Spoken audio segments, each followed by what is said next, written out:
दोस्तों, Stephen Hawking को दुनिया के सबसे बड़े साइंटिस्टों में से एक माना जाता है। भले ही स्टीफन हॉकिंग फिजिकली हैंडीकैप्ड थे, लेकिन उन्होंने व्हील चेयर्स पर बैठकर अपने लैब के 15 ईयर्स यूनिवर्स की खोज में लगाए। दोस्तों, हम इस वीडियो में जानने वाले स्टीफन हॉकिंग से जुड़े कुछ रहस्य, उनके डिस्कवरीज और कई सारे इंटरेस्टिंग फैक्ट्स।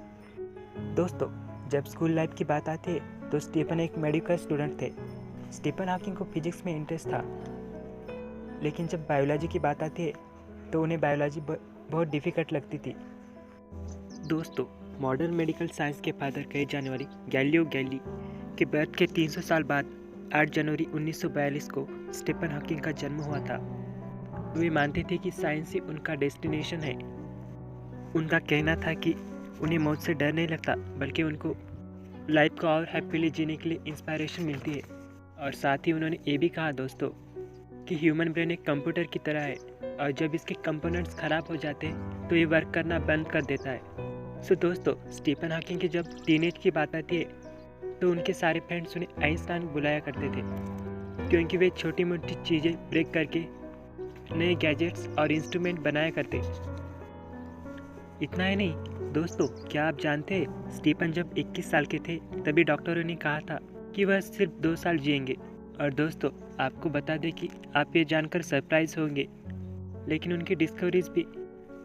उनकी ज़िंदगी भी एक डिस्कवरी से कुछ कम नहीं थी।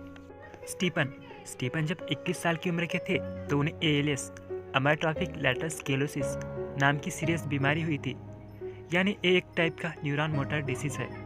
इस डिसीज़ की वजह से उनकी बॉडी ने धीरे धीरे काम करना बंद कर दिया। और हॉकिंग ने जब ऑक्सफोर्ड में फाइनल ईयर की पढ़ाई कर रहे थे तब उन्हें सीढ़ियाँ चढ़ने में डिफ़िकल्टीज़ का सामना करना पड़ा। धीरे धीरे ये पेन इतना बढ़ गया कि वे बोल भी नहीं पा रहे थे। डॉक्टर ने उस समय हॉकिंग को बताया था कि वो 2 साल से ज़्यादा नहीं जी पाएंगे, लेकिन इस क्लेम को गलत प्रूव करके स्टीफन ने अपना रिसर्च पर काम करना जारी रखा। इतना बता दे कि हॉकिंग चल फिर नहीं सकते थे। वो बस हमेशा व्हीलचेयर पर रहते थे। वे कंप्यूटर और तमाम डिवाइस की मदद से अपने वर्ड्स को एक्सप्रेस करते थे। उन्होंने इसी तरह फिजिक्स के बहुत सारे सक्सेसफुल एक्सपेरिमेंट किए। और हाँ दोस्तों, इस न्यूरॉनिक डिसीज़ का एक प्लस पॉइंट भी था। भले ही स्टीफन फिजिकली हैंडीकैप्ड थे, भले ही स्टीफन के बॉडी के पार्ट्स वर्क नहीं कर रहे थे, लेकिन स्टीफन मेंटली बहुत स्ट्रांग थे। इसका इफेक्ट उनके मेंटल हेल्थ पे बिल्कुल भी नहीं हुआ। जब डिस्कवरी की बात आती है तो दोस्तों, स्टीफन हॉकिंग के द्वारा की गई सबसे बड़ी डिस्कवरी में से एक है द बाउंडलेस यूनिवर्स थ्योरी। और इससे पता चलता है कि हमारा यूनिवर्स इनफाइनाइट है और ऐसे पैरेलल यूनिवर्स भी प्रेजेंट है। और इसके अलावा स्टीफन हॉकिंग ने कई सारी थ्योरीज लिखी है, जैसे कि ब्लैक होल्स थ्योरी, हॉकिंग्स के रेडिएशन के बारे में भी लिखा है। दोस्तों, स्टीफन हॉकिंग कहते थे कि उन्होंने हमेशा से एक सपना देखा था कि वे ऐसी कोई तो बुक्स लिखेंगे जिसे आम लोग भी उसे ईजिली रीड कर पाएंगे। इसलिए स्टीफन ने the brief history of time ये बुक लिखी, जो कि कॉस्मोलॉजी पे बेस्ड है। और इस बुक में उन्होंने बिग बैंग और ब्लैक होल जैसे यूनिवर्स का मेंशन किया है।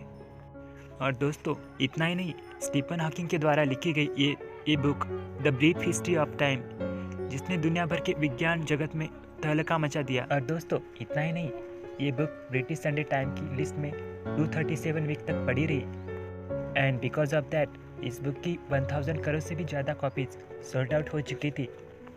और साथ ही इतना बता दें दोस्तों, उन्होंने चिल्ड्रन के लिए भी कुछ बुक्स लिखी, जैसे George secret to the universe.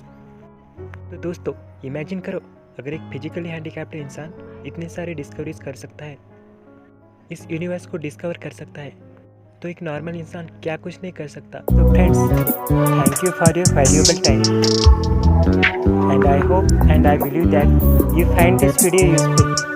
Stay connected for more updates, and to check out the other videos, go to my YT playlist. There you will find my videos one by one. Do subscribe if you can. Thank you guys.